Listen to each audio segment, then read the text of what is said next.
Welcome to Nerd on Nerd with me, Jack Kempster. And me, Liam Underwood. And in this episode, we're going to be talking all about Horizon Zero Dawn, which is a PlayStation exclusive, I believe, Jack. I think it is, Liam, yeah. So that's exciting. Buckle in if you want to hear us talk about that. But if you don't worry, we've got other things to talk about before we get to that. Like catching up with Jack and Liam. That's something we talk about. It is. I want to take issue with you, Liam. Oh, here we go. So we're not even a minute in. In the last 2 episodes, you've been very mean to catching up with Jack and Liam. Have I? Yeah. I think 2 episodes ago, you said the part of the show that no one likes. Yeah. And I think last episode you said that part of the show. You've gone from it being your favourite part of the show to a bit that you don't care about anymore. And I feel like you could at least pretend, Liam. Well, but do you remember why that changed? Because you pointed out, when I kept saying it was my favourite part, you pointed out that was wrong and you don't think it is my favourite part, but the cinema part is my favourite, which we used to lump in with catching up with, but then it just took on a life of its own and became its own thing because the people wanted it that way. The thing is, Liam, that whilst the cinema thing is definitely your favourite part of the show, I don't think any of us would dispute that. No. I think that you have quite a large ego, and I think you talking about yourself in any capacity is probably up there in the bits you enjoy. So I think whilst it might not be your favourite part of the show, I think you like catching up with Jack and Liam. It depends. It depends what I've done that week and what you've done that week. What a good segue, Liam. What have you done this week? Not a lot. No, nothing? I looked after my mum's dog on the weekend. How did that go?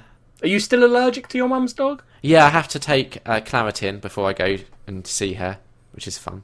Yep. The thing about that, right, if I can just sort of diverge for 1 second. I mean, are you diverging away from being allergic to your mum's dog? Because if you aren't, and you're talking about that, then you aren't actually diverging at all. I'm diverging from talking about looking after him over the weekend. Okay, just, yeah, sure. But I'm still talking about a dog. The thing is, right, so we had a dog in the past, and then sadly he died, as dogs are known to do. Yep. And then we didn't have one for a little while, and I was like living at home at this time. And then I went off to uni. And I went off to uni in like September, let's say. I think we've talked about this before, how your mum replaced you with a dog. Yeah, I come back at Christmas and she's got a dog. Yeah.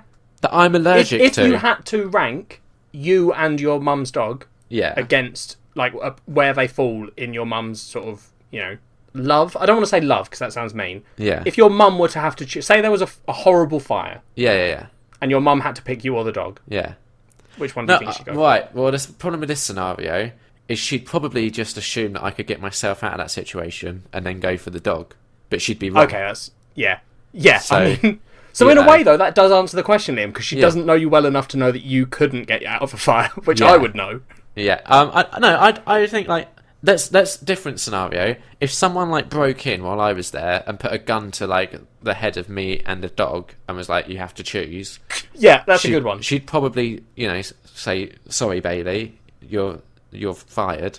And why would she make a bad apprentice pun? I just think she'd try and lighten the mood in that situation. Okay, Alan Sugar breaks into your house, puts a gun to you and your dog's head. Yeah, and he's like, when I was a lad, when I was 16, I made my own business by doing a paper round, and I earned 16 pence a week. And then I invented Amstrad. Yeah, and then, she'd probably choose the dog to get shot, and I'd live. But equally, I was replaced by a dog that I wouldn't mind. Okay, I don't mind being replaced by a dog. The thing that I don't like is the fact that I'm allergic to the dog. Yeah, that's understandable. Because it makes going home a very sneezy experience. And you've seen me have a sneezing fit before, right? I feel like I have, yeah. Yeah, like it's not. I'm not a normal like, one sneeze and I'm done. Like minimum 5. I've like genuinely sneezed for a solid hour before, and it was exhausting. See, if I sneeze for too long, I just get a nosebleed. Oh, I don't get that so much. I always have a nosebleed though. So. I know. I was going to actually ask you a question about driving. Go on. When you're driving, have you thought like, if I was to ever get pulled over, I could just smash myself in the face, cause a nosebleed, and then just be like, look, I was trying to get to a hospital? I mean, no, I don't want to. I have an aversion to pain, Liam. Right, but also, like, do you really want to get speeding fines? I mean, ideally no, but then I don't speed, so... How do you not speed? Like, genuinely. Because I have, Liam, my insurance comes with a wonderful little box that goes in my car and tracks my driving. Right. Yeah. So it's really easy not to speed because I go, they'll just make me pay more. Yeah, they will. I'm a gold level driver, Liam. Wow. I don't know if there's a level above that, but who knows? So the problem with looking after Bailey on the weekend is he is very attached to my mum and her other half. So anytime he hears like a noise outside the house, he gets hopeful and thinks maybe it's them coming back, and he starts barking in anticipation. Got you. So, you know, it was a weekend of that. That's always fun. Yeah, and then, to be fair, he did sleep in the bedroom with me, and I had a pretty good night's sleep. But honestly, that's like what I've done. Like, the exciting thing I've done is I had a good night's sleep while looking after a dog. I mean, that is pretty boring. Yeah. You need to do something more exciting for next episode, please. I'm taking next week off work. Yeah, there you go. You've got perfect chance to go and do something exciting. I won't. I'll just watch movies and shit. No, it'll be like when you took a week off I want you to go and do work. something exciting, Liam. Nah. Liam, do it for the podcast. You do it for the podcast. You do something exciting. I have. Go on then. What have you done? I did a Disney movie marathon. Oh, okay. Sorry, I stand corrected. That's very exciting. You looked after a dog. Yeah. Mine wins, but only just. Yeah. It's a very low bar that I set there. I mean, yeah, exactly. That's why I like you going first, because it lets me look good when you've had that week. Right. I could do a follow-up. I did my first Call of Cthulhu Viking session. Oh, yeah, with Knut Knutson, made famous by the hit podcast Nerd on Nerd. Yeah. How did it go? Did he die immediately? Not yet, no. He's a bit of a maverick, you see. He throws caution to the wind. So, yeah, it was fun. Yeah? Yeah. Would you recommend it? Well, you've already recommended Call of Cthulhu. Yeah, Call of Cthulhu so I would 100% recommend over Dungeons & Dragons. Fair enough. Back to your Disney movie, man. Good, okay. It was good, Liam. We watched a bunch of Disney films. Which Disney films did you watch? Mulan. Never seen Hercules. I told you the story about that, but I'll repeat it for our listeners who Please do. aren't privy to our private conversations. When I was a wee lad, like, what year did Hercules come out? No idea. Like 1990 something. I want to say like 96, but that's a I guess. remember going to see it in the cinema and getting a Disney cup. It came out in 97, so I wasn't far off. Yeah, so I was like 6, that makes sense. I would have been 10. Oh, such an adult. I was at the age where when my friend said he wanted to do that for his birthday, I refused to go because I believe my mindset was, I'm not going to go see a film for babies. Now that's weird, Liam, because 10 is an age that, you know, I think a lot of people were still into Disney films. I don't think 10's too old for Disney, is what I'm saying. No, I was a very masculine 10-year-old, though. Masculine's the wrong word. Did you mean mature? Bit of both, really. I don't think you were masculine. Yeah, I know you, Liam. I Yeah. can't picture you being a masculine 10-year-old. Oh, yeah. I had no time for this Disney princess bullshit. You were busy Jack. pumping iron. Yeah, I was all about Teenage Mutant Ninja Turtles. Yeah. I love the idea of you being like, oh, no, man, I'm too old for Disney. You go and see your kids' film. And then you go home and bust out a Raphael toy and you're like, Right, I'm not being funny, but the first Teenage Mutant Ninja Turtles movie is a lot darker and grittier than you remember it being. No. I'm not even talking about the films, Liam. I'm talking about Teenage Mutant Ninja Turtles, the TV show. I was also into Teenage Mutant Ninja Turtles. Yeah, anyone with half a brain would be, right? Yeah, exactly. But I think Hercules was a good Disney film. I think... I refused to see it. Why? I thought it was for babies. Yeah, but it's not, and you know that now. Yeah, now I do, but I was So 10 why are at the you... time. Oh, you did refuse to see it. I thought you said, I refuse to see it. No, you I won't just... ever see it. No, I haven't got around to seeing it. So I see, I right. have it now, but I was working my way through my Disney films, like, in order, God, yeah. as I do, and obviously I was a long way to get to... Out of 97. interest, where did you get to in that? Because Disney definitely has, like, defined eras where the films are bad or good. I got past the World War II era, where it was a lot of things they tried to ignore, like Make Mine Music. Oh, okay. Yep, and there's another one, that the Three Amigos, I think it was called. I So see. the lesser-known Disney films, if you will. Yeah.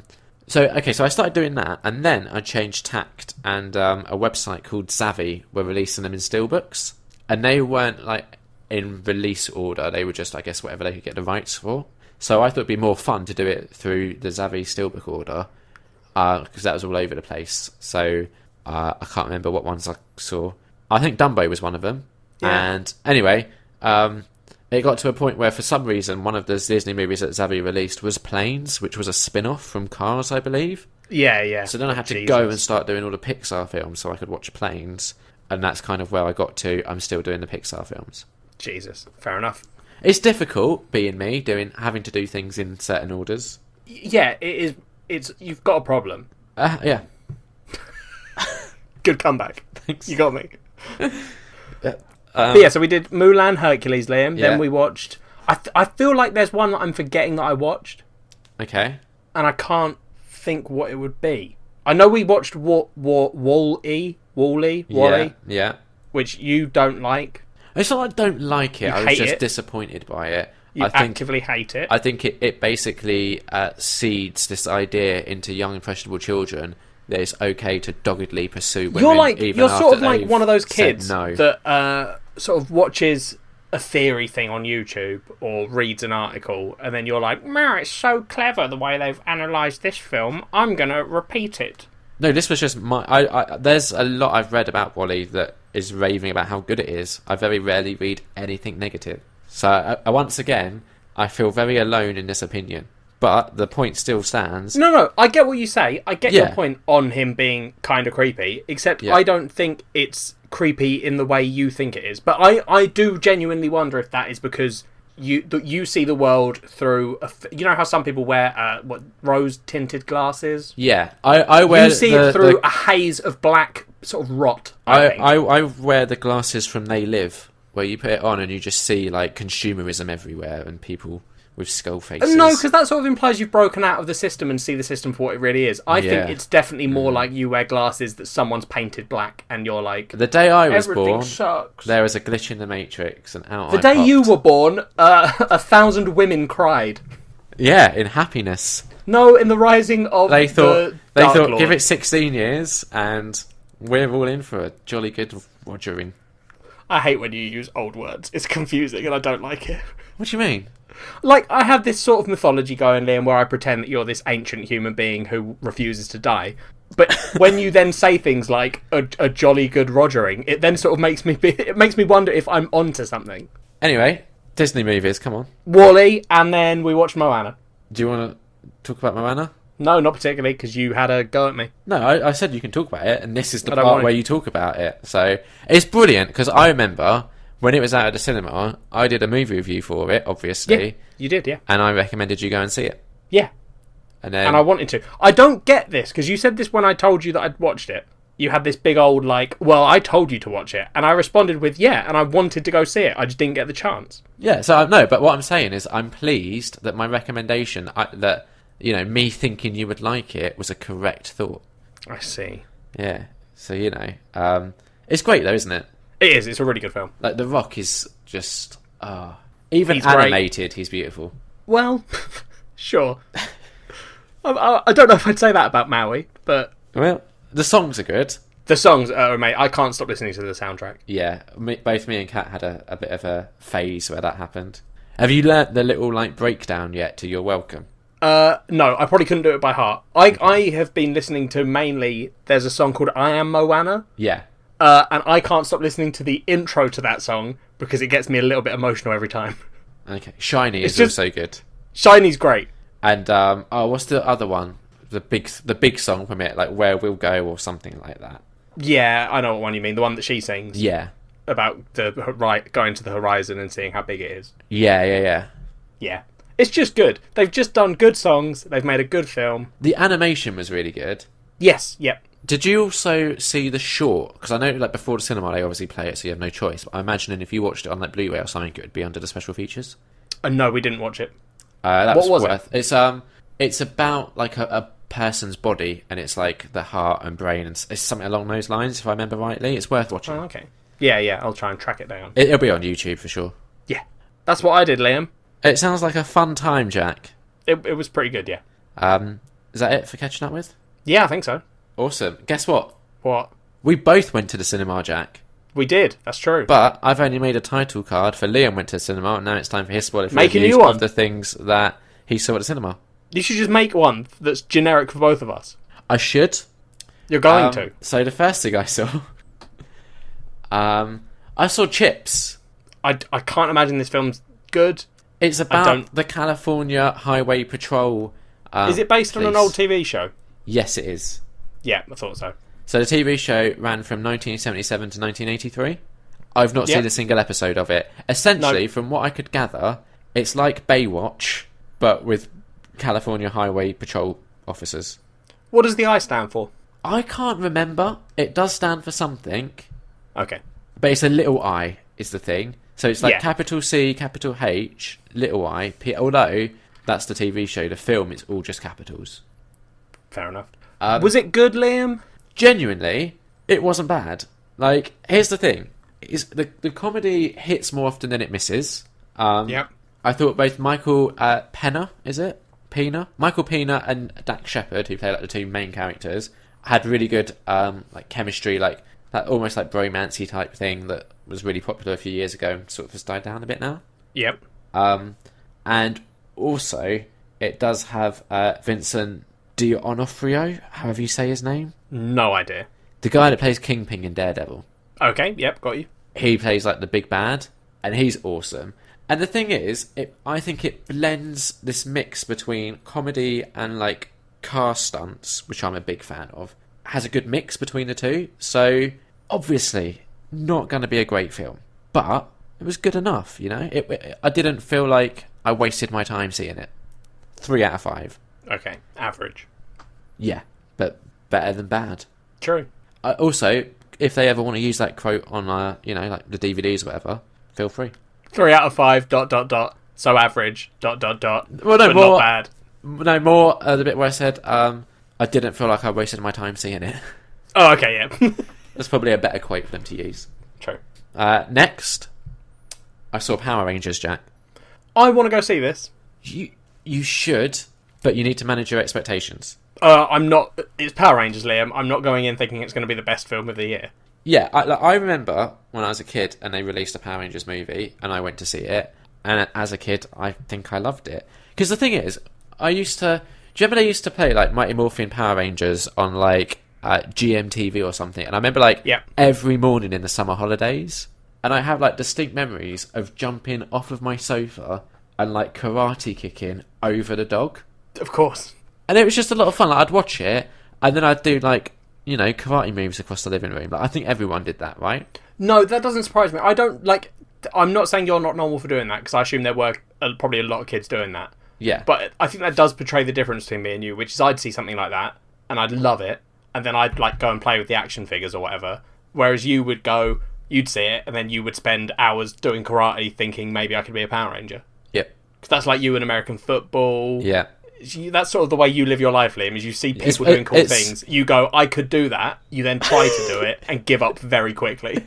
It's why I can't watch sport. Yeah, no, that's a good decision on your part. Yeah, very accurate summation of my character, Jack. Well done. Thank you. Anyway, Power Rangers. I wasn't like most optimistic person in the world. However, I honestly, I don't know who they're targeting this film at either, because it hit me perfectly. Like, I enjoyed it just fine, but it's like, it has a couple of more adult jokes than what you would expect from fucking Power Rangers. Yeah. So it's clearly not trying to get a new, like, kiddie generation on board, but equally, it doesn't, like, double down on the nostalgia. So it kind of, like, because there's only a couple of dirty jokes, it doesn't feel like they've really gone for the people of our age who grew up with it either.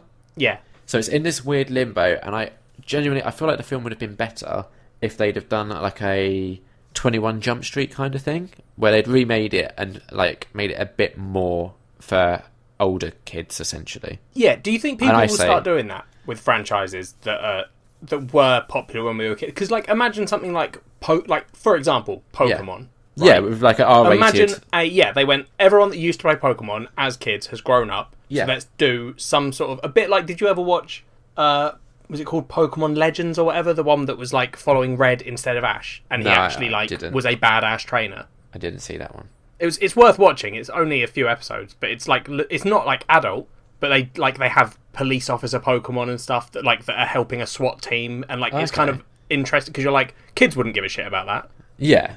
But I kind of am like, why the fuck do the police, or how the hell would the police use Pokemon? And you're like, oh, okay, it kind of makes sense. But anyway, sorry, Power Rangers. No, that's what I do think. I think there'd be a market for that sort of thing, definitely. Yeah. Obviously, if you have a good, solid idea and then you add that onto it, I think that's just going to help. And I feel like that's what Power Rangers was maybe missing.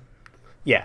Because, for example, and this isn't massively spoiling anything, but the frame, how this essentially starts is it draws a lot of from Breakfast Club.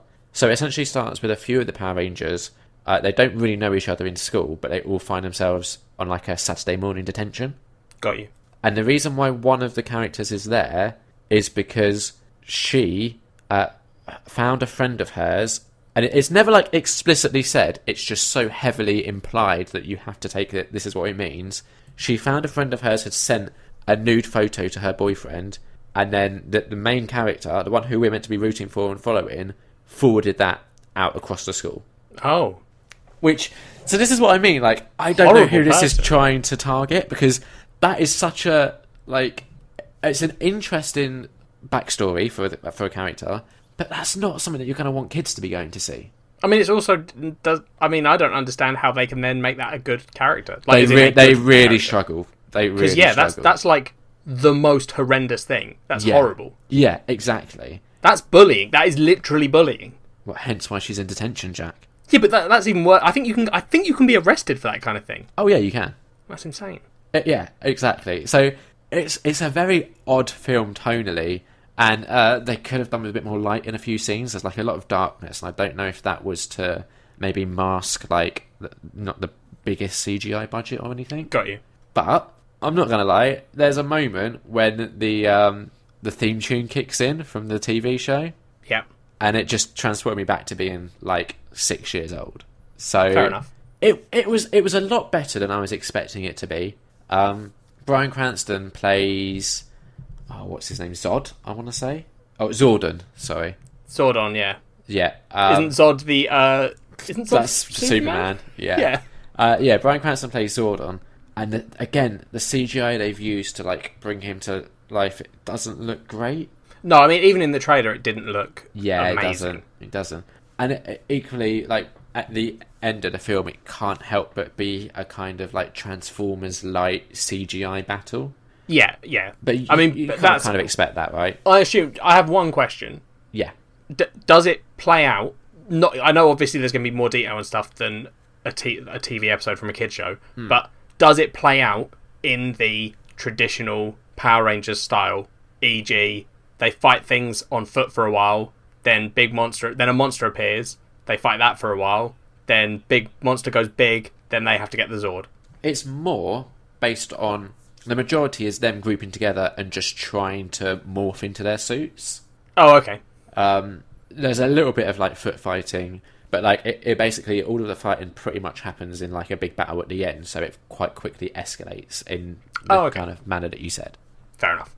But again, obviously drawing from Breakfast Club, it can't help but have this coming of age vibe to it. Oh, good, so fantastic. I'm obviously going to be drawn to something like that. So 3 out of 5, and that was a lot better than I was expecting. Okay. The last movie that I've seen is a new release. It's only come out today in the UK. Oh, and Liam, what a wait it's been. Am I right? Yes. Oh, I was worried. I didn't know if they could continue this franchise after what happened in the last film, but... And to be honest, Liam, they probably shouldn't have. Not because of that, just because it's too many films at this point. It's not, though. It is. It's not, because I looked back, right? You can't see because you're too in it, mate. That's true. So, just so the audience can get on board, talking... I want to talk about this film without mentioning the name. No, go on. We're talking about The Fate of the Furious, which is the 8th entry in the Fast and Furious. Like Power Rangers, it has no right to be as good as it still is 8 entries in. And just to be... I haven't seen it, so I'm not saying it's not great, but you do love Fast and the Furious. Yeah, so here's the thing. So, I'm just letting the listeners know that you might be not biased. I know you could see if it was bad, but you do love the franchise. It is biased, and I think it's important when doing reviews of things to explain where you're coming from, because I think that helps people understand, while I'm saying I really like it for these reasons, these are the reasons that appeal to me. that's not necessarily going to be a recommendation to other people to also go and enjoy it in that way. I don't like this, Liam. We're being too reasonable. I know. The thing is that my Achilles' heels when it comes to film is obviously coming of age, and then the next thing for some reason is just car chases. I fucking love a good car chase. Okay. And Fast and Furious, like car chases and just silly ridiculous stunts where you're like, there's no way one person can do that and live, but holy shit, it's so much fun seeing it on screen anyway. Yeah, I mean, in the trailer, doesn't someone do? I think Dom. I know his name. He doesn't he do a sort of a slide or a skid, but whilst in the air, behind a rock. I think in the trailer there's a scene where he does that. I don't know what you're talking about. There's the big thing in the trailer that, is the submarine that fires torpedoes along the ground, but they're not torpedoes, they're missiles, and it's all very confusing. And then fucking the Rock grabs hold of a torpedo and aims it at someone. Yes, yeah, and so we're talking about this level of absurdity with the stunts. And that one is going to kind of give you an indication if you're on board with this sort of film or not. If you look at that and you're like, that's ridiculous, you would hate this film. But for me, I'm like, that's insane and it's hilarious, and I'm 100% on board. And that's, I think, what's interesting about this kind of franchise is the first film was this kind of, I don't want to say realistic, but it was rooted in... It's not as ridiculous. Yeah, it's rooted in street racing, and it's essentially about, I think, like thieves, basically, like a gang of thieves. And the second one, Vin Diesel doesn't come back, and it goes more down a drug sort of route. The second one, in my humble opinion, is the weakest of the series so far. But every single entry, so including 1, skip 2, and then 3 onwards, for me, has been a solid 3.5 out of 5, with the exception of Fast 5, which was a 4 out of 5. Okay. And The Fate of the Furious keeps that up. It's another 3.5 out of 5. Super fun. So the 7th entry, the last film, right? It was good, and I feel like it was... There was a lot going on outside of the screen that made it so important, I think. Obviously with Paul Walker passing away, and then them essentially making the film as a tribute to him. But the issue I had with it is they had The Rock in like the first bit, then he breaks his arm, and they sideline him all the way till the end of the film. Does the character break his arm? Yeah.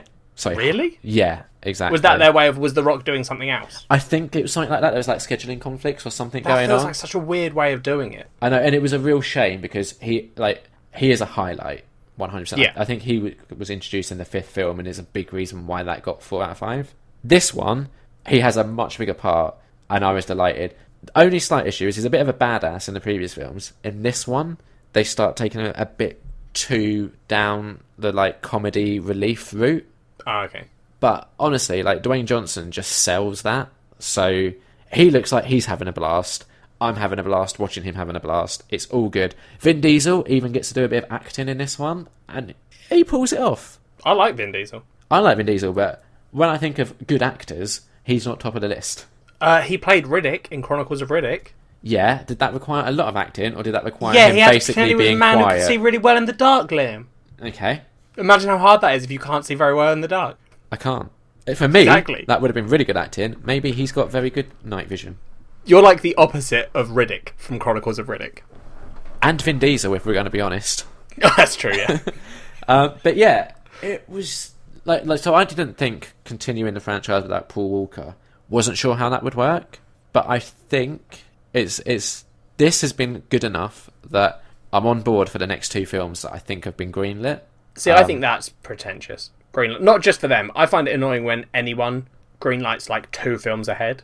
Yeah, but even if like the next one, if the next one's shit, they'll lose a lot of. But that's what. If it is shit, then it shouldn't be allowed a pass just because they've done a bunch of good films. Do you know what I mean? I get that, but equally because they've had such a good track record so far, if the next one is shit, I would still have faith that they could pull it around for the last one. And then obviously, if the next 2 are shit, then yeah, knock it on the head.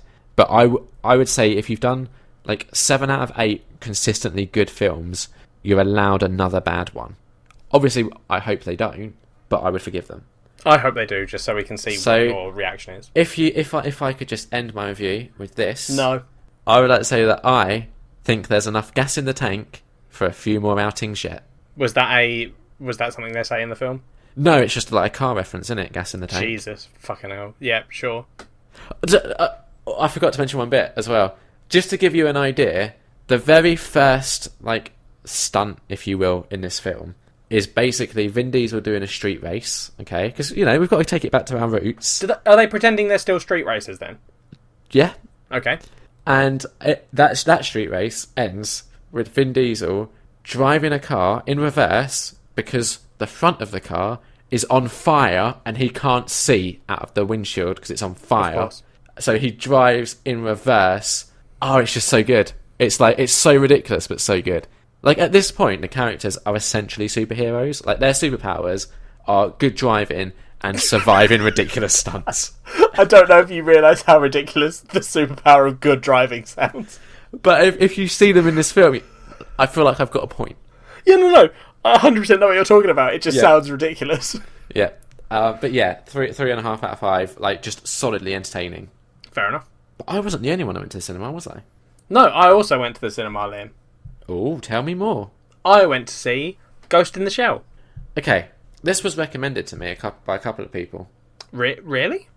Like, not necessarily like recommended and like, oh, I think you'll like it, but in a, I'd be curious for your thoughts on it. Yeah, to be fair, I think I might have, and I think me and Dan both might have said to you, you should see it. Yeah. Because I think mainly because we want to see, again, what your opinion is on it. And the only thing that would make me want to see it is Scarlett Johansson, who I love. But well, no, that's a silly reason to go and see a film. Not really. If someone's in it who you like are in love with, I think that's a very fine reason. Go show your support. Be like a supportive secret partner. Miss Johansson, if you ever listen to this podcast, because we've got super famous in the future, please ignore Liam. And guest on our show. Fantastic. Okay, so here's the thing, Liam. Yeah. I really wanted to like this film because I love the anime movie that was made. I don't know how much you know about the anime movie, Liam. I remember a while back when I was going to get into anime, this was one of the things that came up, and the amount of like different volumes. It was called something weird when you were looking at the DVDs because it's all like technical and shit, and it just got really confusing. There's the original Ghost in the Shell, then there was a TV series, then there was like a remake of the film, but still an anime, and there's like it's one of those ones. Right. But it's worth watching the original, just Ghost in the Shell. Is that a movie? Yeah. Okay. It's worth watching that because that film was one of the first anime films that sort of like blew up everywhere else. Yeah, like, and a lot of people are like, "Oh, that's the reason that anime got popular in the Western world." Okay, which is like, you know, I don't know how true that is. I'm not saying that's a fact because I haven't done much research into it, but that's what I've heard that quite a lot. Yeah, I imagine like that paired with like Studio Ghibli. Yeah, exactly. Yeah. But so I love that film, and I was really hoping they do like it's one of those things when they remake a film. There's like this weird because in a way you want them to perfectly remake the old film. But if they do that, you would be disappointed and not happy because they do stuff different or something would be wrong, right? Yeah, which I think we sort of touched a little bit on when we were talking about Beauty and the Beast recently, right? Yeah, where that expands on the universe but keeps true to the story sort of thing. Yeah, that's a good way of doing it, I think. Yeah. Because they're keeping true to the story, but you're not just watching the same film again. Okay. This film does different things.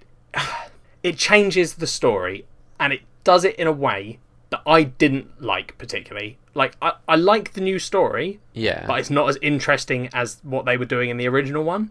Can you sort of see why they've changed it, or is it a bit confusing? No, I can't see why they made the decision to go this way. Like, it feels like they're trying to get a message across. Yeah. But, like, I don't know if they were. Okay. And I don't know what that message would be, but that's what it feels like. It feels like, you know, when a film... Again, when they remake a film and they're like, oh, that message we were saying in the original doesn't make sense in modern times, so let's change it. Yeah, that makes sense. It feels like that, but I don't know what the messages have changed from or to. Okay. So it's like this weird... You're sort of watching it and you're... If you know the original film, you're like, oh, okay, I remember this, but why is this happening? And why... Like, what are they trying to do? I don't get it. Because the thing is, there are so many scenes in it that are true to the original anime. Like... Yeah. Amazingly close, and like those bits are incredible, and you're watching them and you're like, it's so cool that they've done that in this film. Honestly, I came out and I know that Dan, who's been on the show multiple times, had the same thing that I did, where he left and he said, he texted me and said, I don't know how I feel about this, give me time to research something. Okay. And then after a while he then messaged me again and said, okay, yeah, looked it up, do not like this film. Right. Which sounds weird, but I had almost the exact same response where I left and I was like, let me just check. Because, like, there was this whole plot where I was looking at a character and I was like, is that meant to be who I think it is? So was the thing you were checking, if was it essentially something that you think was kind of referenced in the original film? Sort of. It's like a character that is similar to a character from the original film, but they've made drastic changes, but they're not... Yeah. Because I hadn't rewatched the film in a while, I could tell something was wrong, but I was like, I need to just double check that I'm not getting this the wrong way around. Yeah. So it's kind of weird. Like, the film itself is okay. I imagine it would be a good film if you didn't know Ghost in the Shell. Okay. And like if I take myself out of it and look at it as like an action film, it's got some cool action scenes. Like they do some of the slow-mo stuff, which films sort of stopped doing, but have now apparently gone back to, which is fine. Yeah. It works. Yeah. It's like a cool sci-fi film because the concepts they're doing it in it are quite cool and sci-fi, like badass robots. Yeah, like, and you love all that stuff. I do, Liam. Yeah. But not just that. But like honestly, the robots in it are really cool. Like the way they move and like just the way they work is a kind of cool thing. Yeah. But then because I love the original so much, I don't think I like this film. So if you like someone like me who hasn't seen the original, would you say if it's worth watching this without seeing the original then, or should I not watch this and watch the original? The thing is, I want to know what you think about this film without seeing the original, right? Okay. But I also want you to watch the original because I want you to like the original. So catch-22, that is. I know exactly. Oh, okay. I want both of those opinions, and I can only get one. Yeah. I think you should go and see this film. Okay. So that I can see. Probably won't bother going to see it in the cinema, but maybe that's when fine. it comes I don't out. mind waiting for whenever it gets released. Yeah. What would you give it out of 5? 2.5, just below average, maybe. Okay. Oh no, that is my average. Oh, I get very confused with our rating systems. Yeah, but if you want to start using mine and have 2.5 as just no, average, I'm just going to go. I'm going to go 2.5, which is dead in the middle. Yeah. Because it has some redeeming stuff. There is one more complaint that I have, which is a totally separate thing to all my other stuff that I will quickly say, Liam. Yeah. Scarlett Johansson has this weird... She's good, but there's this weird decision that someone in this film has made. Yeah. Right? And it is honestly... I thought it might just be me overthinking it. Yeah. But it was one of the things that Dan texted me and was like, also, did you notice this? And what it is when she's walking around in this film, not if she's running anywhere, not if she's in a fight, when she is walking places, it almost looks like the director or some coach in there or, whoever went to her, you need to walk more like a robot. And the fact that she, in these fight scenes, is this fluid, like, killing machine, and then suddenly you'll have a scene where she's walking and sort of, she does that, like, walks towards a door, doesn't turn to face the door until she's standing right in front of it and then swivels 90 degrees. Yeah. Like, that weird, almost like, she's a machine. It's this weird fucking decision someone has made. And it is honestly so distracting. That's a bit of a shame. Yeah, that's the only other bit I wanted to say. Yeah, I mean, the thing is, like, while I do love Scarlett Johansson, she has made, like, did you ever see Lucy? No, someone told me to watch it. Oh, it's not good. Because is that the one where she's an AI as well, or like a robot or something? It's the one where, no, she like can expand her mind or something and take in a load of information or something weird like that. I tried to erase it from my memory because I love her and that was a terrible choice. Yeah, fair enough. Is that it for our cinema stuff? I think so. Awesome. That was good. Good job, us. Culture swap. No, housekeeping. Housekeeping. Have you done any housekeeping, Jack? Well, Liam, I have. Okay. But not in the way you mean, because you're asking me if I've continued with any of the things we've done. Yeah. And the answer to that, good sir, is no. Because I'm a busy man and I have many things to do, none of which involve frolicking around playing games and reading mangas. So what I have done, I've remembered to ask you something. Oh, well done. I want you... a few episodes ago, I announced that we would be keeping track of your total number of films that you have bought and watched, so that we can watch as you slowly lower it down to, I believe your goal is below 1,000, which is a ridiculous goal because 1,000 is too many, but that's neither here nor there. Yeah. Now, Liam, you have, I believe, gone through your collection and counted them for us? Yeah. So you have an accurate number? Yes. How many films do you currently own? that you in your to watch pile. Yeah, that I haven't seen. Yeah, it's yet. not films that you own. You own a lot more than this. Yeah. Okay. So it's 1,091. That's insane. I haven't been to HMV for about 3 weeks, and I'm going tomorrow. Are you buying stuff tomorrow? It could happen. I'm not going to lie. Why go? Why? Why not go, Jack? Because you're going to buy more DVDs and end up putting more in this 1,000. And was it 1,096? 1,091. Sorry, I went over. 1,091. But if you're thinking it's 1,096, that's making me think I can get away with buying 5. No. See how that works? Well, no, because you're the one spending the money. Yeah. No. All right. So, okay. I'm confident I can watch 91 films between now and the end of the year. Right? Yeah, that's not an issue. I know you can do that. Yeah. You're going to buy more, though. Yeah, that's the issue. That's 100%. Yes. That's the problem, Jack. I'm aware. And also, like, I haven't been watching a lot this last couple of weeks because I've been doing a lot of PlayStationing. I mean, that's a terrible excuse. I can't do both at once. It's got to be one or the other. Yeah. How is that a terrible excuse then? No, it is. It is a terrible excuse. Yeah. Good reason, Jack. Because your total number of... Alright, because your total hours played in this game, Liam, do not add up to you having no time to watch films in your pile. I've got a limited amount of time on the evenings. My weekend was gone. Dog sitting, wasn't it? Oh, yeah. Yeah, you couldn't take DVDs with you. I forgot. Exactly. I did watch a bit of Netflix over the weekend, though. Should have probably mentioned that in the catching up with. Yeah, probably. Wrong section, mate. I watched the Louis C.K. stand-up special 2017. Let's do this quickly. Was it good? I like Louis C.K., especially when he's on interviews and stuff. Sorry. I apologise, Liam. You misheard me. I said, let's do this quick, and then I asked you a yes or no question. And I was giving you context before I answered it. No. I didn't ask for context. It wasn't that good. Is it good? It wasn't that good. Thank you. So now back to the total number of DVDs that you now have to watch. Done that. Moving on. Other housekeeping. Okay. We've had no emails, and we've had not really any tweets. Like, you did a good video, I thought, of you and your struggles with Alexa. Yeah, she does not understand when you ask it to play Moana. No. If you want to have a quick laugh, listeners, go and look on our Twitter. Yeah, we did get a tweet from Tom Hogan, who had a nice little gif of you doing a Jack gaff.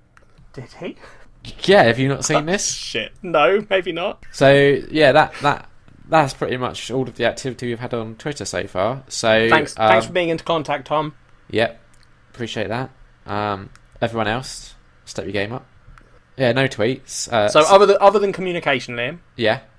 I assume then you've been doing more of the things we've done in prior episodes. Yeah, I read some more Berserk. I'm up to book 5 now. You sent me some interesting pictures from Berserk. Yeah, so it goes into into Guts' backstory. It's not a great backstory, not as in like it's a bad story, just as in it's horrifying. It explains why he's so emotionally stunted, I feel. Yeah. It's been good. I've been really enjoying it, actually. So that was good. Is it getting better? Like, not that it was bad when we read it. Yeah, no, I'd say it's Are you getting more into it? Yeah, a little bit. Okay. No, I'm still not like, oh, I love it. Yeah. But it's the thing is, it keeps ending on cliffhangers to the point where... So you have to keep going. It's not that... If it wasn't very good, I wouldn't bother. So it's good enough that a cliffhanger makes me want to see what happens next. Make sense? That makes sense. Yeah. Awesome. Been watching more Twin Peaks as well. Oh yeah, how's that going? We've got about 8 episodes left, I think. Is it still... Because I remember last time you caught us up on Twin Peaks progress, it was still very much the same as when we left it, which was sort of meh? Yeah, it's got a little bit worse. Oh, worse? Yeah, it's got to the stage now where most of the storylines I don't care about. I just really care about Agent Cooper and what's going on with him. Has Long Lady... Is she still a major player? Not really. Oh, she was your favourite character. She was. There's an interesting thing going on with Mike. I don't know if you remember him at the moment. I don't remember who that is. That's Bobby's friend. I don't know who Bobby is. Right, wow, okay. Was Bobby the boyfriend in the beginning? Okay, yeah, I know who he is. Yeah. So and Mike's his douchebag friend. Yeah. Got you. But yeah, it's just... It feels like... Because obviously the first season was 8 episodes. The second season, 22. Yeah. And it just feels like they're running on fumes at this point. Like, we found out who killed Laura Palmer a good few episodes ago. Oh, right. And it felt like it was coming to a very natural conclusion. And then now it just feels like they're dragging it out. Okay, got you. Yeah. So it's got worse. And that was it, really. I haven't been doing any more Witcher because I've been doing Horizon Zero Dawn. If you want to use that as a segue. No, do a proper segue. Now it's time for Culture Swap. Swap my culture. This week, we did Horizon Zero Dawn. Yes, we did, Liam. Which is basically a game where you fight robotic dinosaurs with a bow and arrow. Yeah. In a nutshell. I mean, if you're summing it up, I mean, less dinosaurs. I think only one of them is really dinosaur-y. Really? Yeah, the one that's obviously a T-Rex. The others are based on, like, actual animals. What about the long neck? Yeah, alright, yeah. 2 that are based on dinosaurs. I thought the Watchers had a bit of a raptor-y feel to them. 3. The Striders, though... No, but I mean, yeah, you're right. But the Striders and stuff aren't dinosaurs. They feel like more like horses.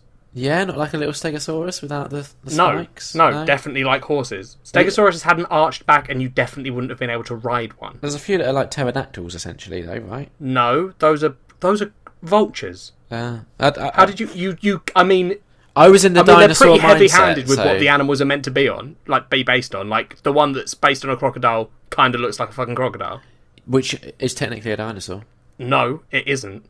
Crocodiles were around in dinosaur times. Yes, they were. They aren't dinosaurs. Well, then why were they around in dinosaur times? Do you know what else was around in dinosaur times? What? Fucking, like, tiny mammals. They're not dinosaurs. What are they then? Mammals. Crocodiles. Crocodiles are reptiles. And dinosaurs weren't reptiles. No, they were different. What was different between a reptile and a dinosaur? Well, a lot of dinosaurs. I mean, the dinosaurs is such a broad category anyway, because you then break it down into, like, Jurassic, the two-legged ones. Triassic. Yeah, I mean, even more so, like, because those are the time periods. Herbivore, carnivore. No, even more so. Because, like, if you look at like a Stegosaurus, compared to a two-legged sauropod of some sort. Of some sort, yeah. You're gonna... I can't remember... What's the Raptors name? have 2 legs. Pachycephalosaurus. Of course. If you compare those two, the Stegosaurus is on 4 legs, Liam, and keeps itself cool with the plates upon its back, has a spiked tail for defense, and moves around very slowly, had a very small brain. Pachycephalosaurus moved around on 2 legs. I think I'm getting it right. Yeah.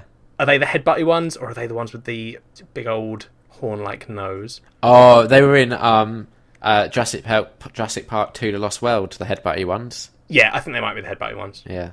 But anyway, like, there's just a lot of different categories, but crocodiles, in all seriousness, like, crocodiles aren't dinosaurs. But they did exist in dinosaur times. Yes, they did, yes. So if this game was going for a dinosaur time... Oh, no, it's definitely pulling upon prehistoric animals, I'll give you that, because the sawtooth is definitely like a saber-toothed tiger. Yeah. Or maybe the scrappers are, that's the thing. I mean, they're just based on... We're falling out immediately and over the complete wrong thing. I do like dinosaurs, though. Yeah, same, I love dinosaurs. That's good. But yeah, that is basically what it is, Liam. You're killing robot creatures with your bow and arrow. Yeah. Did you like doing that? Right. Okay, here's the issue I'm going to have with discussing this, Jack. Okay. When I talk about films, because I've seen, like, a lot of them, I can generally, like, narrow down and pinpoint when a film is doing something that I'm not liking. Okay. Because I don't play as many games, I struggle to kind of put my finger on what it's doing that I'm not liking, and then it's going to make me sound overly dismissive and negative when I want to just start by saying I did enjoy the game. I am so happy, Liam. I can't explain to you the joy you've just given me with that description. Why? Because what you've done there, Liam, is you've just explained to all our listeners why it always sounds like I'm the bad guy, and thank you for that, because you would never have done that deliberately. You would never do that in a way to be like, oh, this is why Jack sounds overly dismissive of films. Right. But by using yourself and revealing that, you have helped the listeners understand why I always sound like I hate the films you suggest to me. And for that, Liam, I'm grateful. You're welcome, Jack. Because in all seriousness, that is how I feel when we're talking about films. And I'm like, I don't know what this film did wrong. I just know that I didn't like this. Yeah, so that's why I think that's essentially the whole point of Culture Swap, right? When we started this was we were both going to experience things that the other one was more their wheelhouse sort of thing. Yeah, and we've sort of branched out of that a bit now, but that's fine. Yeah. Now we just do whatever we want, quite frankly. Fuck yeah. Our podcast. Yeah, anarchy, right? Hell yeah. Structured anarchy. Of course. So here's the thing that I didn't like about Horizon Zero Dawn. Yes. Because there's a long list of things I did like, and that's just boring me, being like, oh, the animation effects are good, the graphics are amazing. No, 100%, yeah. You know. We've always been fairly, not general, but we don't go into immense, huge details on every little thing that we enjoyed or disliked. Exactly. So go for it. Tell me what you didn't like.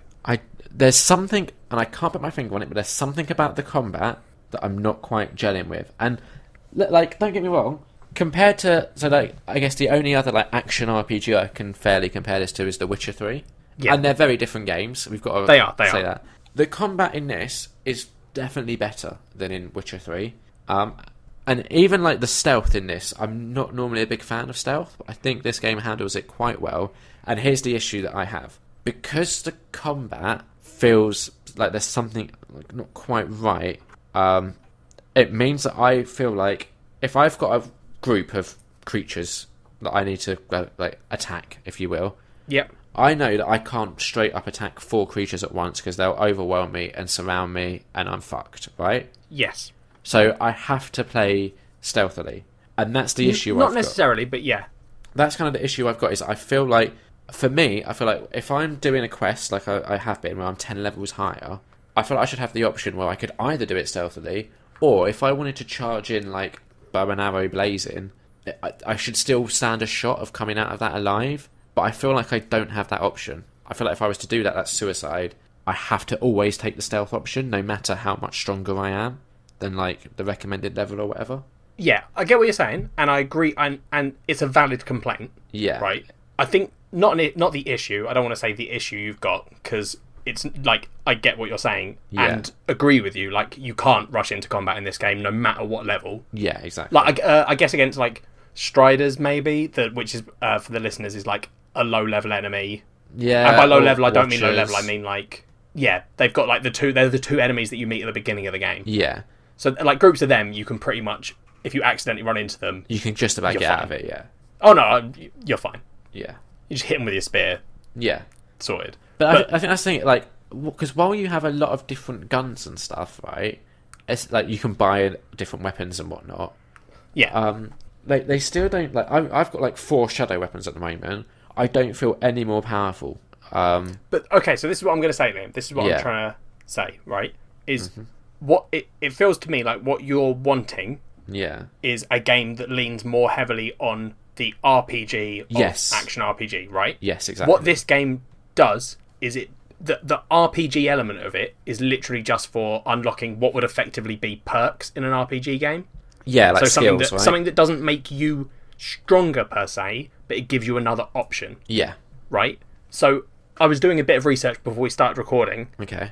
And by research, I mean I was just looking up some stuff about the game, see if there's anything interesting. But one of the things that's on the Wikipedia page for it is that apparently the way they wanted the game to be was very much like a try and fail thing. Yeah. Okay. So you got better by...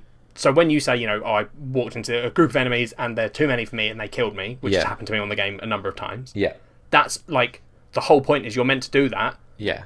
And go, oh, okay, I can't take on groups of enemies. So what do I do? And the only issue I have with your thoughts on it... Yeah. I don't personally feel like stealth is the only option, and because the game gives you, so basically what you can pick 4 weapons to have on your like quick bar at any time. Yeah. And then you can still use your other ones. You just have to go into your inventory and swap them. Yeah, it's a bit of a faff. It is a bit more faffy. So I've got like my 4 weapons are, I've got the default bow and arrow, shadow version. Yeah. I've got the sharpshooter bow, which is a long range one, which does more damage and knocks off equipment and stuff. Yeah. So I've got those 2 so far. Yeah. I've got the blast sling, which fires bombs. Yeah, got that, yeah. And then I use the trip mine thing. Yeah, so you've got exactly the same setup as I have. Right? Yeah. So the way that I have been dealing with enemies is if it's like not an important thing or not a particularly big enemy, I will... You have an ability to override the machines and get them to work for you. Yeah. Like they become your ally for... if you don't upgrade it for a little while, I've got the upgrade that lets it last forever. Okay. Because I love doing it because it's hilarious. Yeah. But so I'll either take over an enemy, let it fight the others, and while they're distracted, kill them. Yeah. Or I'll do the much longer method, which this is an issue that I actually have with it, which is that the stealth is kind of overpowered. Yeah, okay. I only wear the stealth armor. I haven't had to use any other type. Yeah. I own other ones. Yeah. But I only wear the stealth one, which makes you more invisible. Yeah. I then sit in a bush. Yep. I whistle for an enemy. Okay. Enemy comes over. I silent strike it so it dies. Yeah. Then I call over another enemy. Yep. I silent strike it, so Yep. it dies. Yep. And then I repeat that until all of the enemies are dead. Right, so that ties into my issue in that the way I don't have the whistle thing unlocked yet, because that's a skill, right? Is it? Yeah, or you can throw rocks to get their attention. Oh, is the whistle a skill? I might have just unlocked that very early on. Yeah, so what I've been... It's worth getting, Liam. Maybe it is It's really slow. And maybe it is a skill, I just haven't used it. I don't know. Whatever. The way I've been dealing with enemies then, because I also have the silent strike unlocked, but what I've been doing is hiding in bushes and essentially just shooting blast wires in their path or where they're standing. Yep. And I've just done taking them out well. that way. And like I said, the thing is, it then makes combat really repetitive. Yeah, but that's the... Right, so here's the thing, though. Yeah. Is I think if you're doing that and not enjoying it, the thing to do is change it up. Because, I did that for ages, because I was like, well, they've given me this way that I can do things really easily. Yeah. I don't need to do other stuff. But then, I think, the further on you get and the more enemies you're meeting with different abilities and specializations and stuff, like glint hawks, which are the flying ones. Yeah, they're a nightmare. They are. Because I've had situations where thought I was fighting just, like, some normal shit that I could easily kill. Yeah. And then suddenly get noticed and get the little, like... Sort of red arrows, and I was like, what the fuck has seen me? And then suddenly look in the sky and there's like 6 glint hawks flying at me. Yeah. Which is hell. Have you noticed as well, right, that there's a sound effect that plays when an enemy notices you, but sometimes that sound effect will just play like on the music soundtrack. Oh, the game has a ton of sound effects, Liam, in its music thing that are fucking distracting and confusing. Yes. Okay, there's one that sounds like a robot making like a noise. Yeah. But like a really loud, distant noise. Yeah. And that happens all the time, and I'm always looking around like, is there a robot that I need to be worried about? And sometimes it will sound like there's something really big and heavy, like right on top of you. Yeah. Like doing footsteps, and it's nothing there. Yes, yeah, 100%. Okay, that's not just me then. No, that is not just you. That is, I've noticed that as well, and it's confusing. But yeah, like, I don't know. The thing is, I think this whole game, for me, is about finding different ways to do things. Like, only recently, like, I was taking over a bandit camp, and then... noticed that one of the guys had a heavy weapon, and when he dropped it, I usually, because I've had a couple of shit heavy weapons before, and I was like, oh, I'm not going to pick it up because I'll just keep sneaking. Yeah. But then I noticed it was like a heavy machine gun, and I was like, oh, I wonder how good this is. Turns out heavy weapons are pretty incredible. Yeah, I've used a couple, but I killed a corruptor, which early on in the game is like its own boss, and then later on there's an even bigger fight with corruptors, which is also like hellish. Yeah. This machine gun I picked up like took it down really quickly, and I was like, oh. I'm meant to be using the things that this game gives me. Yeah. Like I'm not as far as you are at this point. I've only come across like a couple of heavy weapons. But yeah, I've quite enjoyed the stealthing around the bandit camps so far. Yeah, bandit camps are fun.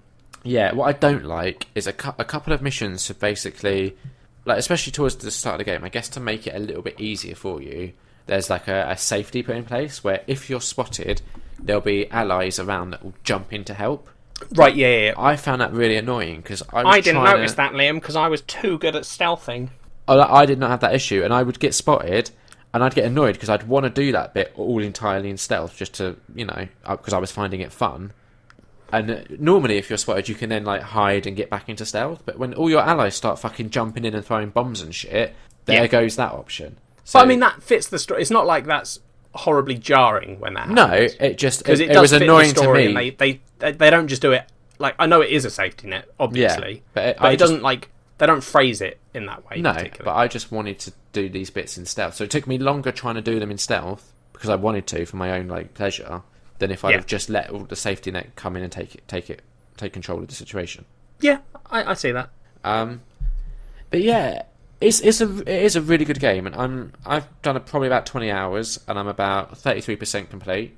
I've done 26, and I'm 45.5% complete. Yeah, so to me, it feels like a good length, like not like the issue that we've discussed with The Witcher, where it's just so which is long. that you're going to be playing it forever. Yeah, no, this definitely feels like I feel like I don't think I'm close. I don't think I'm particularly close to the end.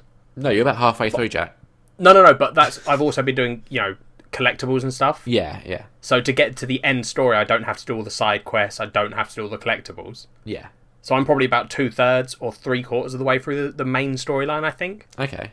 And I can sort of see where it's going, and I'm interested, and I want to see what happens. Yeah, which is a good sign. I'm really keen to find out more about the mythology of this place and like the history. Yes. yes, it's one of those games where I think the lore surrounding it Yeah. is just as interesting. Like, I want to know what happened to the ancient people, or Liam, I'll let you on a secret. Us. Is it us? Yeah, we're the ancient ones, Liam. I didn't know that. I Spoilers. think we are. Sorry, buddy. I don't think that was a spoiler. Well. That's a good point, though, Liam. If you are listening to this, there will be spoilers. Yep.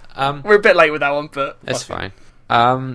Yeah, the story is just like it's good. It just, for me, it all comes down to the combat. That's like the only place where I have an issue. that's fine. I get that. I can see why. Yeah. I think the combat's good, though. Like, for It me, is, like it's one of the better combat systems I've played. It just and it makes you feel cool when you pull something off. Do you have you have the slowdown when you aim and click the right stick, don't you? Yeah, the thing is, I think that's what my issue is with the combat is Are you not using that? I don't feel very strong. Like, it takes me a while to get stuff killed. I don't have that moment where I'm like, oh, I feel really cool. I'm just like, oh, thank fuck, that's over. I've definitely had, like, what was the one that I had the other day? I think it was 2 Ravagers attacking me, which they're a little bit smaller than Sawtooths, but have, like, guns on them. Yeah. And I was getting attacked by 2 of them, I think, and had this, like, that was a really close fight, and everything was going badly. But then I was using the slowdown time to launch bombs properly at this thing as it jumped at me. Yeah.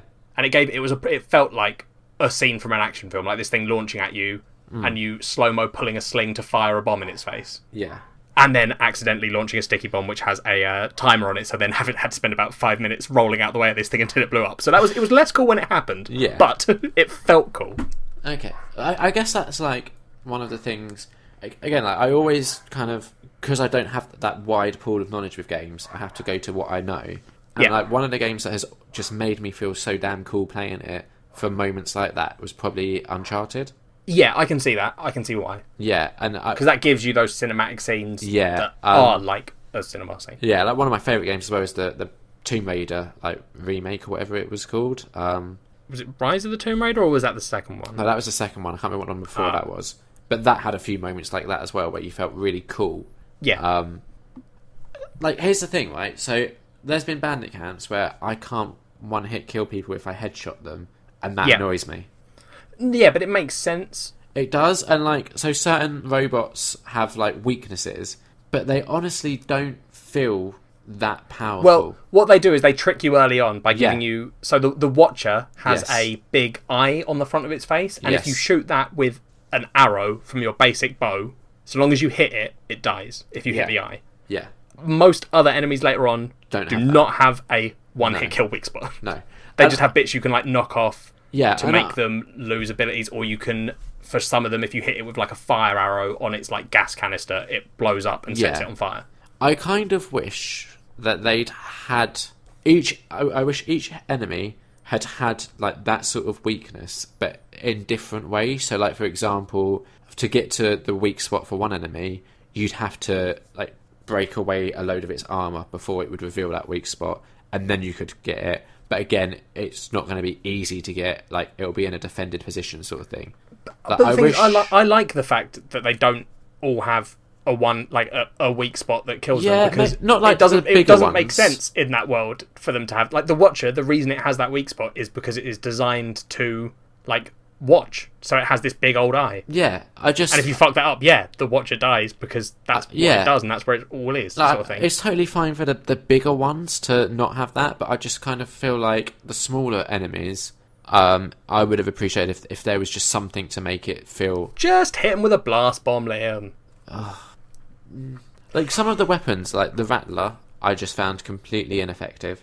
It's good against groups of people if you're right next to them, but then because I've been playing in that stealth style, I don't really do that. Yeah, and the other one where you essentially can like tie things down with it. I haven't used that, but I am starting to think I probably should be. I really don't like it. There have been situations where I'm like, looking back on it, I'm like, if I had tied that thing down, I can see that would have been easier. Like, especially the fast stuff, like a Sawtooth, which is effectively a giant big cat. The thing is, obviously, with only like 4 weapons to draw from, and I feel like it is quite telling that we both have the same 4 setup, in that that's probably going to be like your strongest option. I think, though, I don't know if it is. I think it's just that they were the first 4 I was given, and I was like, I can see how these are meant to be used. Yeah, no, this was me, like, trial and error, like, these are the 4 that I find best suit my playstyle. I'll see, because I think I might, like, I've been tempted to put the warbow in. My issue is more, like, what do I drop out of those 4? Yeah. Because, like, I like using... I think it'd be... The blast sling is the one that I use the least, and it is the one that I swap out if I need to use something else. Yeah, I kind of just feel like it would have been nice if you could have just swapped between any of the weapons. Just from a strategic but I get why they did view. it. Because basically... So, listeners, when you have the weapons in your, like, quick slot, you get... When they're their basic level, they have 1 ammo type. So your wheel, when you bring up the weapon wheel, has 4 slots. Yeah. And that was when I was like, why am I only allowed 4 weapons? But then as you get the next versions, you get up to like 3. Yeah. So effectively on your wheel, when you have 4 weapons at their max rank sort of thing, you've got 12. But 12 ammo types. There's definitely ways they could have got around that. No, but I see why they didn't. Because theoretically, in a fight, you're only going to need 4. Yeah, but I feel like to give you more strategy, having but all you could of the still weapons swap available. them in, though, is the yeah, thing. But it's just faff. But then also it's not... Is it more... Would you actually use more weapons and do these big grand strategies? I don't know if I necessarily would, but it would be nice to know the options there. I would probably be more experimental. I think that would have made the wheel way too cluttered. I disagree with you. Well, that's okay. No, it isn't. Okay, if we're being too nice to each other, I think you're being ridiculous. If you think it's wrong to disagree with me, then that's fine. I think you're being your usual self. Charming, dashing, arsehole-ish. I don't know if people would use that word to describe me. Well, I just did, so they would. Don't know if you count as people, Jack. What's your favourite thing in this game? What are you enjoying the most? Running and then sliding. That is so fun. Yep. I also have... You haven't bought this perk, or have you got it yet? The one that lets you... All it does is if you're jumping or sliding and you hold down aim, it slows time and doesn't drain your time slowing bar. It just slows down time for you. I haven't got that one yet, no. Because I've tried to use that because I was like, that's the coolest. Like, if you do a cool slide, shoot an arrow into something and kill it, that's got to be the fucking coolest thing. I have not used that properly yet. Yeah, in my head I felt like it was just going to make things difficult. It does, yeah. Because I've tried to do that and be like, I'm going to launch an arrow right into its weak point, and then because I'm sliding, I miss the weak point, and then the thing notices me, and then I slide into it, and it kills me. Yeah, it seemed like more hassle than... It makes you feel so cool, though, Liam. Fair enough. Yeah, I just want to make it clear that I'm enjoying the game. I'm just... Yeah, no, I genuinely think that's coming across. Like you said, the only issue you've really got with it is the combat. Yeah. And that's, again, that is my issue in that I would just prefer a game that makes me feel like, as I level up, I think that's probably just my mindset as well. I'm used to leveling up to make you stronger. Yeah, I suppose when you look back and say, one of the biggest games you were ever into was World of Warcraft. Yeah. Where that is very much, you level up and you get more powerful. Yeah. And you kill things easier. So I can see why you would have that mindset. Yeah. It's like the issue I had with Bloodborne, where... You never, you spend ages doing a bit, and that doesn't necessarily apply to this, but in a roundabout way. You'll spend ages doing a bit, you'll figure out how to do it, but then you've got to replicate it a load of times, and you're like, well, I've already proven I can do it. Yeah, you have that weird... You are not a fan of games that do that. No. I'm very much like, if I've done something once, and it was cool, that's enough for me. I don't need to do it a million times. It loses its cool factor real quickly. I just don't get that attitude at all. Yeah. Like, I'm not saying it's wrong, because it's not as clear. It's the way you feel, and that's a valid thing to feel. Yeah. I just don't feel that way at all. I love doing this shit all over again. I liked it in Bloodborne. At some point, and probably not for a while, because I'm going to be pretty busy tying up both The Witcher and now this. Yeah. I would at some point like us to try a JRPG with turn-based combat. Yeah, because I feel like I would prefer that. I think you would, yeah. So yeah, but let me at least complete one of these 2 games first. Okay, fine. I'm trying. You're so broken, buddy. I know. I've got 1,091 Imagine what it's like for me, Liam, films. when we finish these things and I just put them down and I go, I love that. I'm probably not going to play it again. I don't get it. Imagine how free I feel, Liam. I don't know, because it's beautiful, mate. I'd be like, damn, I'm not good enough to complete this game. Oh no, but that's the thing. It's like you said. You said you don't like repeating bits because you've proven you can do it. Yeah. I think once I've played a game... No, that isn't the reason I stopped. Oh, I honestly don't know the reason I stopped. No, it a lot of the baffles time me that it's you just do. because something else comes along and I'm like, well, I want to play that. Yeah. And then I get distracted with that and play that. Yeah, it's... To me, like, that's just odd in that, like... Because I would say, like, you are the gamer, right? Yeah. Like, that's your probably, like, primary hobby, would you say? Yeah, definitely. So, for that, like, it really does baffle me that you don't have, like, the completionist mindset. Even, like, not, like, getting all the trophies, but just, like, oh, I've completed the story. With story games, though, I tend to complete story games. Okay. Like, something like Mass Effect... Yeah. That's I'm gonna complete 100%. Not 100% is in trophies, but I'm gonna complete the story of that. I guess the other thing you do that I can't do is you can put a game down for like a few months and then go back to it. Yeah. That I can't do because I get confused. I get lost with where I was. I don't remember how the controls work. I just have like a breakdown and then I have to start over essentially. I like to think, and I don't know if this is the actual reason, right? Yeah. But because I used to read all the time and still do read quite a lot. Yeah, although we haven't had a book review in a while. I'm currently reading one. I just haven't finished it, so I can't do the review. But you had a week where you reviewed 3 books that you read that week, and now it's been like 2 months. Yeah. What's going on? I found a game on my phone called Balls, where you launch balls at blocks and then they disappear, and it's really addictive. Okay. But anyway, so because I used to read a shit ton, yeah, and with my books I would read, when I was a kid, I'd only read at night. Yeah. So what I would do is I'd read a part, and then I'd put it down for a day, and then I'd pick it back up. But I did that my entire life. So I think I've got good at putting something down and like almost storing where I am. Like I have a shit memory, right, for normal things. Yeah. But for a book, if I put a book down and pick it back up, I will know where I was and what just happened. Oh, even if it's like the same book, like let's say I spend a week reading a book and then I leave it for a week, when I pick it back up, I don't know where I was. See, I would be able to do that and remember what had happened. Like, as in, I'd have to read it, like, so I'd pick it up and I'd start reading. Yeah. But it would be, my brain would then go, yep, you were here, this happened, this happened. I don't get that. But I think that's where all my brain power goes, is into that. Yeah, and I think that's also why, like, I'm so determined to stick with something like The Witcher after putting this much time in. Because you're worried that if you stop, you'll lose where you were, sort of thing. Yeah, and there's no way I'm starting over. No, yeah, fair enough. Like, even with this is the first time, so I played a little bit of Horizon Zero Dawn when I first got it, and then I went back to The Witcher for like a week or two, and then we agreed to do this for the podcast, so I stopped The Witcher again and went back to this, and that's like the only time I've actually successfully been able to do that.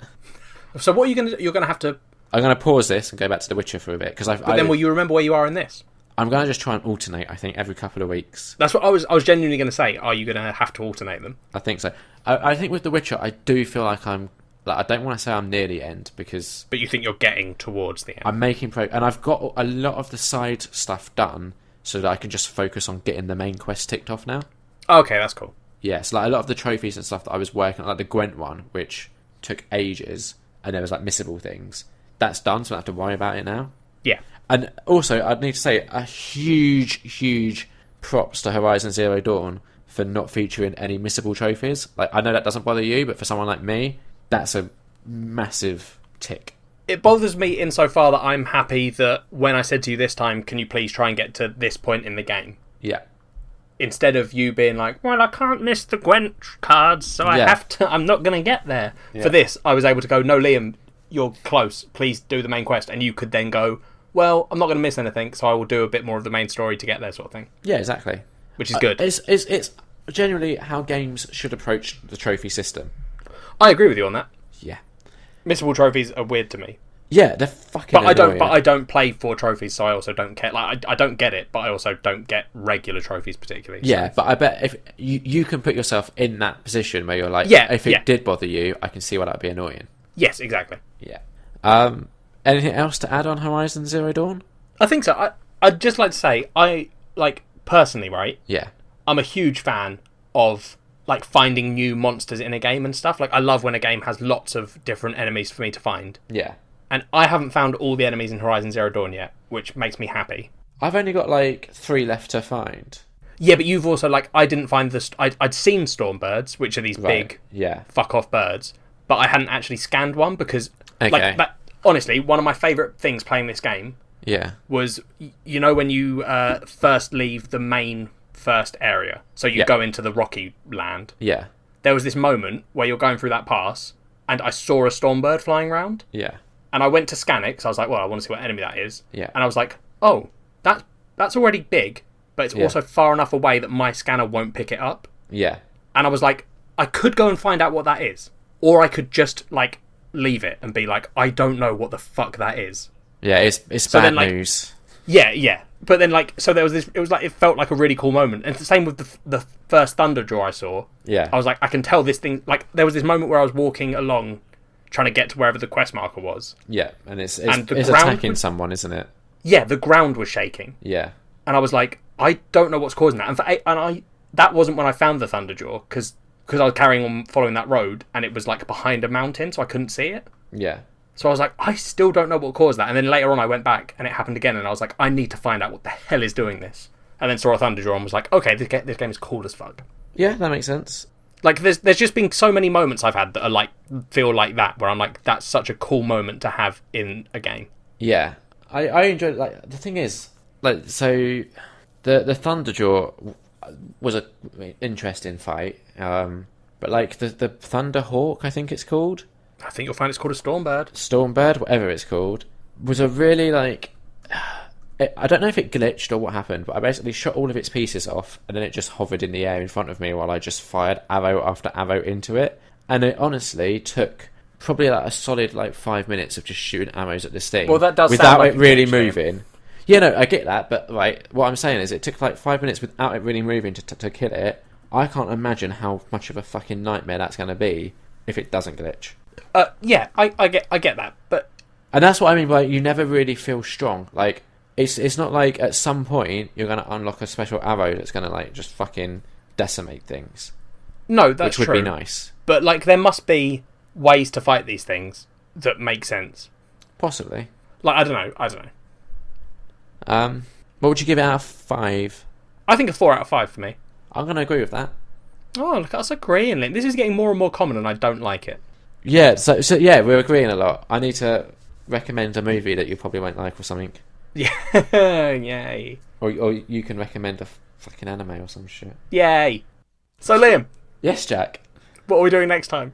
We're going to do a South Korean film called Train to Busan. What is that? It's a South Korean film. I see. Interesting. I've heard some good things about it, so I'm excited to see it. Cool. Yeah, no, sounds good.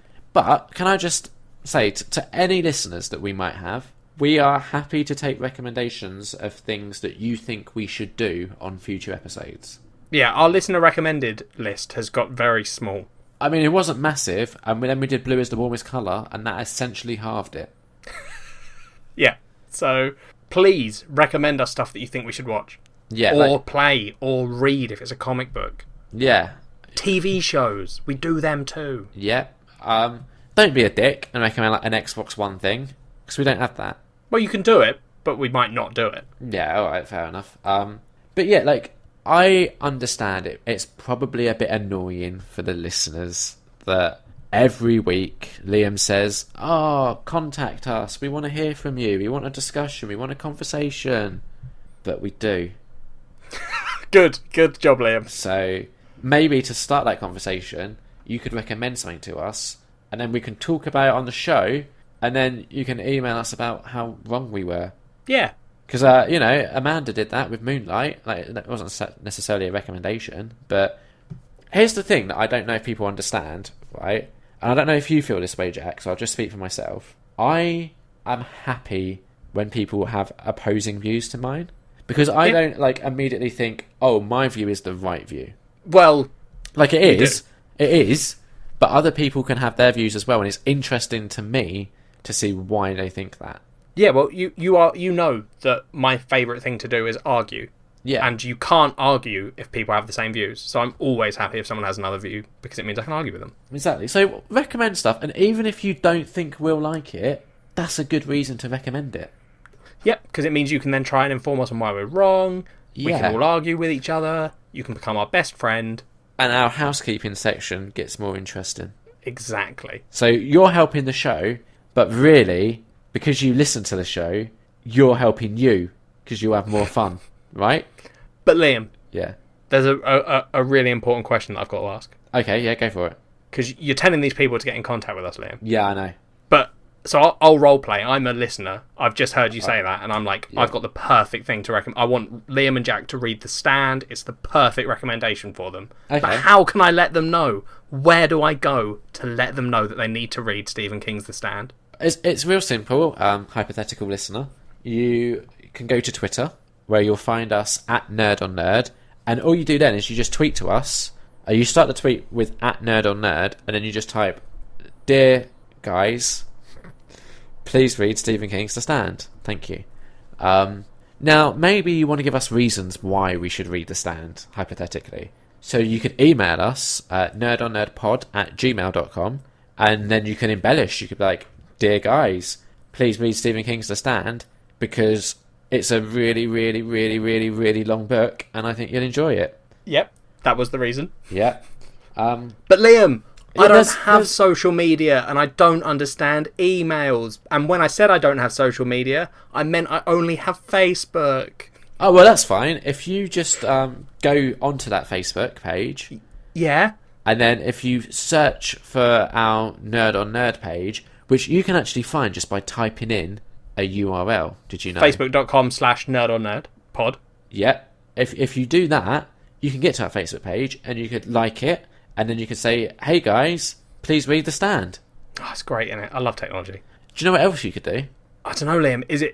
Could I go on YouTube? All the cool kids have YouTube, You Liam. could. And also, if you've enjoyed this episode, and if you're a new listener, or maybe you want to go back and relive some of the previous episode highlights, you can go to YouTube, and you can find some of our old episodes have been handily broken down into sections. So maybe, like me, your favourite section is when I go to the cinema. Those reviews are there for you. You don't have to listen to much of Jack at all if you do that. Or maybe your favourite bit is when Jack talks about anime, and you want those videos to get more than 0 views, because Jack gets sad. Literally 0 views. It's impressive, guys. Fuck all of you. And by that I mean, fuck none of you. We need you to live. I love you guys. I'd probably fuck some of our listeners. Well, too far. Well, Kat listens. You said some, not one. So you can find us on YouTube by searching Nerd on Nerd, all one word. That should work, actually, if you do that. Not like, you know what I mean. Yeah, Nerd on Nerd in the YouTube search bar, all one word. Yeah, We should come up. we really should. No faffing around with fleshlights this time. Just Yay! do that, and it should work. And then subscribe if you want, and you can see our videos. And hypothetical listener me. Yeah. I've done that, Liam. I've done all that, but you guys are just ignoring me, and I can't understand why. And then it dawns on me, I haven't rated Nerd on Nerd 5 stars on iTunes. Oh, well, go do that and leave a little review. That's the answer. That's I'm an the idiot. answer. Yeah, That's well, a lie, listeners. If you don't rate us 5 stars, we will still answer your questions. Yeah, we might not answer them in our lovable, affable way. We'll be more dismissive, snarky, offensive. Yeah, so regular. Yeah, I guess. Well, for you. Fuck off. Good one, Jack. Well done. Okay. Any final thoughts? Yeah. Why? Let's stop agreeing all the time. I agree. Fuck you. Bye. Bye.